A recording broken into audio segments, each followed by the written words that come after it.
Hello people, welcome to my channel. If you're coming across my channel for the very first time, thank you so much. Please consider subscribing. To my returning subscribers, you guys are amazing. Thank you for your support. So in today's conversation is about this eclipse that is to happen today on Monday 18th April. People are expecting a lot to happen, because this eclipse will be different from the ones that we have witnessed or we have seen before. So a lot of people have shared the do's and don'ts to watch out during this eclipse. So I will just play the videos that I've collected on TikTok so that we learn something from it. And at the end of the video, I will leave my own comment, so please don't go away. So let's jump into the videos. Do's and don'ts for the April 8th solar eclipse. And for the people that don't understand astrology and astronomy and how it ties into everything, please keep scrolling. And remember, ignorance is a demon. Number 1, do not manifest. You probably already heard that. You should have already done your manifestation on the last new moon and every day in general, because everything you say manifests. That's just a whole nother video. But intentionally, no manifesting. It's kind of like let things be what it is that day. One thing you do need to do is meditate. You should already do that, but definitely do it that day.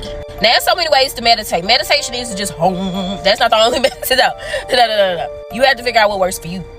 Number 3, that's the day of, I want to say, leisure, to be honest. You shouldn't be doing anything too complicated, too big, or starting anything or doing any of this and that. If you can avoid it, try. If you can't, live your life, babe.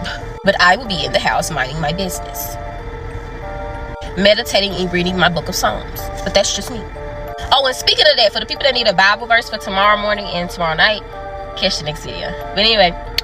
Do not manifest. Do not set intentions. Do not ritualize this upcoming solar eclipse, okay? Listen, I'm not trying to be a bitch. This is with your best interest in mind. First of all, eclipses are chaotic, they are unpredictable, they are volatile, and the energy does not support a manifestation practice. So during a typical new moon or full moon, we are working on a beautiful, steady, rhythmic 28-day lunar cycle. So if you want to punctuate that cycle with some intentions, it makes a lot of sense, because you're going to get to see your magic unfold over that 28-day timeline. Eclipses are not on that timeline. They're working on a cycle called the Saros cycle, and that Saros cycle is actually an 18-year orbit. So that means if you really want to manifest during an eclipse, those intentions are going to take 18, 19 years to come to fruition. I challenge you to really think back to what was going on in your life 18 years ago. Do you want that version of you setting intentions for the next 20 years? Last reason to not manifest during eclipse season is really simply so that you can take a step back and take inventory of your life without wanting. If you're constantly setting intentions and manifesting and ritualizing everything,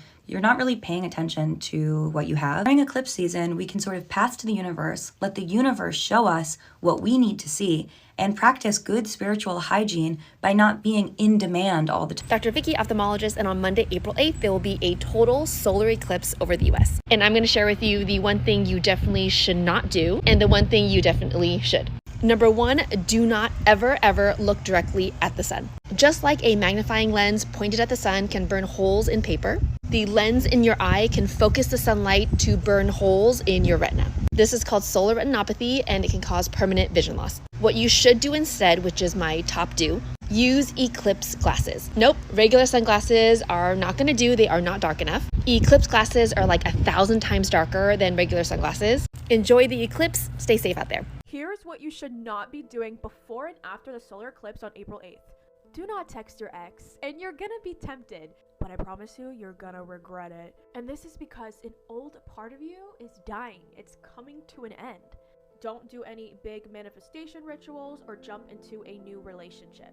Your body is going through major adjustments and major changes, and right now is just a time to detach and chill. Right now is the time to focus on you and only your energy. And I know that can be difficult, especially with it being a Mercury retrograde. Past people tend to pop back up in our lives for this reason.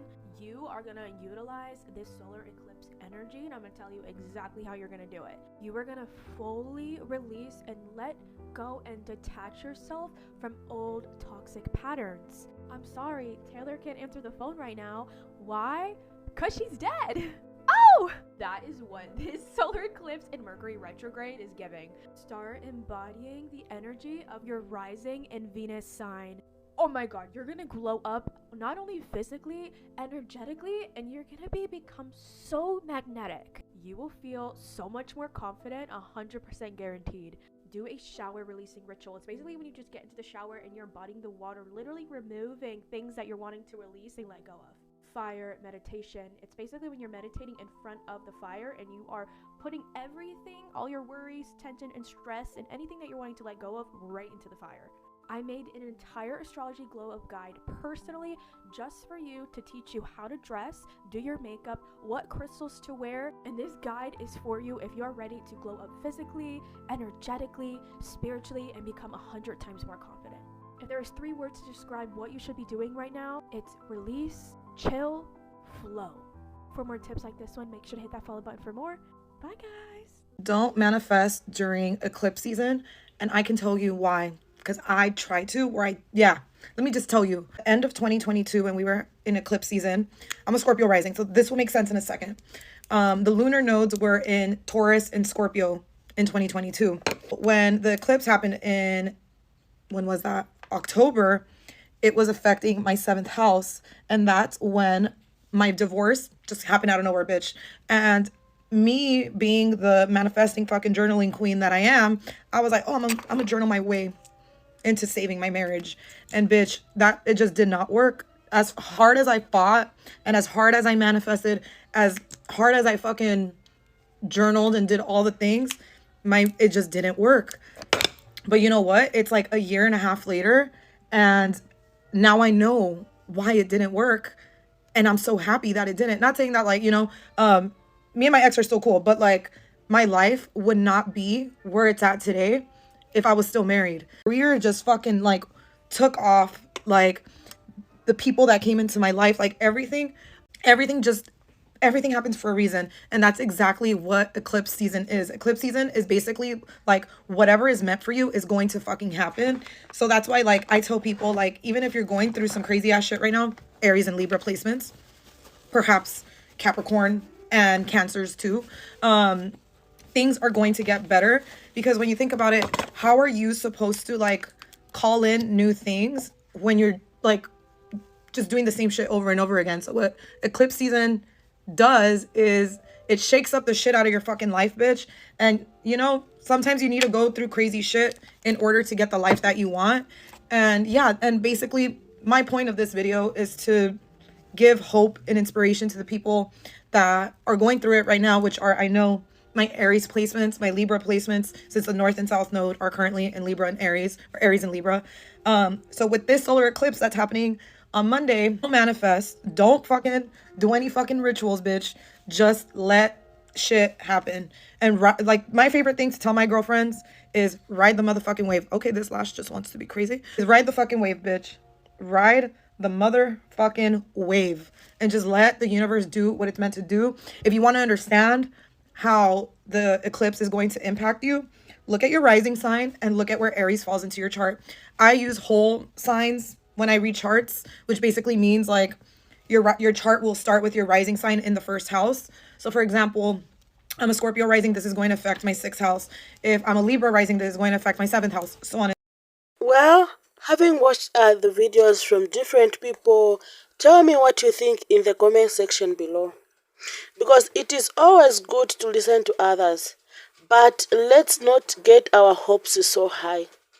I don't know if it is funny or not, but one Stitch said, don't text your ex. Okay, this Stitch made me laugh. Anyway, maybe the eye problem, it may be true, it can damage your eyes, but I don't just trust these TikTok advice. They exaggerate things they wrote. It is a good time to also release odd and negative things for a new beginning. Well, I would love to hear what you think in the comment section below, or what are your do's and don'ts about this eclipse. Thank you so much for being part of the conversation. See you in my next video, and stay safe.